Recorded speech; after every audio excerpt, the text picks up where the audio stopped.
حضرت بایزید بستامی کہتے ہیں کہ میں نے اپنی ماں کے آگے ہاتھ جوڑے، میں نے کہا امی تجھے راضی کروں یا رب کو راضی کروں؟ تو اپنے حق مجھے معاف کر دے، اللہ کو میں راضی کر لیتا ہوں۔ ماں نے کہا جاؤ پتر میں اجازت دیتی ہوں۔ گئے جنگلوں میں ذکر و فکر میں لگے رہے، تنہائی میں اس کو یاد کرتے رہے، دن رات ذکر کے چراغ روشن رکھے۔ 12 سال گزر گئے حق کی تلاش میں۔ ایک دن واپس بستام کے قریب سے گزر رہے تھے، خیال آیا چلتے چلتے ماں کو سلام کر جاؤں۔ دروازے کو دستک دینے لگے تو اس خیال نے ہاتھ روک لیا کہ ساری زندگی ماں کو سکھ تو دیا کوئی نہیں، اب دکھ بھی کیوں دینے لگے ہو؟ رات کا ایک پہر بیت گیا ہے، سردیوں کی لمبی رات ہے، ماں بستر میں لیٹی ہوگی، تیرے لیے اٹھے گی، دروازہ کھولے گی۔ دروازے کے ساتھ ہی لگ کے بیٹھ گئے اور ساری رات کاٹ دی، اس خیال سے کہ ماں کو تکلیف نہ ہو۔ جب سحری کا وقت ہوا تو اندر سے جو نالی آتی تھی اس نالی سے پانی آیا، سمجھ گئے میری ماں تہجد کے لیے اٹھی ہے اور وضو کا پانی ہے، تو فوراً دروازے پہ دستک دی۔ اندر سے آواز آئی بیٹا بایزید میں ابھی آئی۔ مائیں بیٹوں کے دستک کے انداز سے جان لیتی ہیں یہ کس بیٹے کے ہاتھوں کا لمس ہے۔ 12 سال کے بعد آئے، دستک دی، کہا بیٹا بایزید میں ابھی آئی۔ ماں کی تو نگاہیں ہی دروازے پہ رہتی ہیں۔ اللہ اکبر۔ کہتے ہیں کہ ماں نے دروازہ کھولا، 12 سال جنگلوں کی خاک چھانتے بیت گئی تھی، پراگندہ صورت، بکھرے ہوئے بال، پھٹے ہوئے کپڑے۔ میری ماں کی جب نگاہ میرے پہ پڑی تو اس کی چشمان سے موٹے موٹے آنسو ٹپکنے لگے، اور اس نے ایسے ہاتھ پھیلا کے کہا مالک میرا بیٹا بایزید تیری طلب میں نکلا تھا، تو نے ابھی تک اسے اپنا قرب نہیں دیا۔ حضرت بایزید بستامی کہتے ہیں 12 سال کی ریاستوں سے جو کچھ نہیں ملا تھا ماں کے اٹھے ہوئے ہاتھوں سے مل گیا۔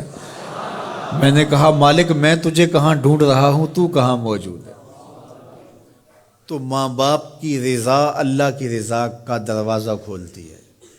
جن لوگوں کے ماں باپ ناراض ہیں اور وہ جا کے پیر صاحب کی خدمت کرتے ہیں، اور میاں ماں کے قدم چومو، باپ کی ٹانگیں دباؤ، ان کی خدمت کرو، تمہارے پہلے مرشد وہ ہیں، ان کو راضی کرو، پھر کسی شیخ کامل کی صحبت میں آنا، دیکھو کیسے دل کی بند کھڑکیاں کھلتی ہیں۔ ایک مرشد تو ناراض کر آئے اور دوسرے مرشد سے تمہیں کیا ملے گا؟ تو راستہ یہیں سے کھلے گا۔ والدین کو کبھی ناراض نہ کرو، والدین کو کبھی دکھ نہ دو، والدین کو کبھی تکلیف نہ پہنچاؤ، اور والدین کو بھی چاہیے کہ اپنی اولاد کو اپنا نافرمان نہ بنائے۔ ایک بزرگ فرماتے ہیں کہ مجھے برابر 30 سال ہو گئے ہیں کہ میں اپنی اولاد کو کوئی حکم ہی نہیں دیا، کوئی حکم نہیں دیا۔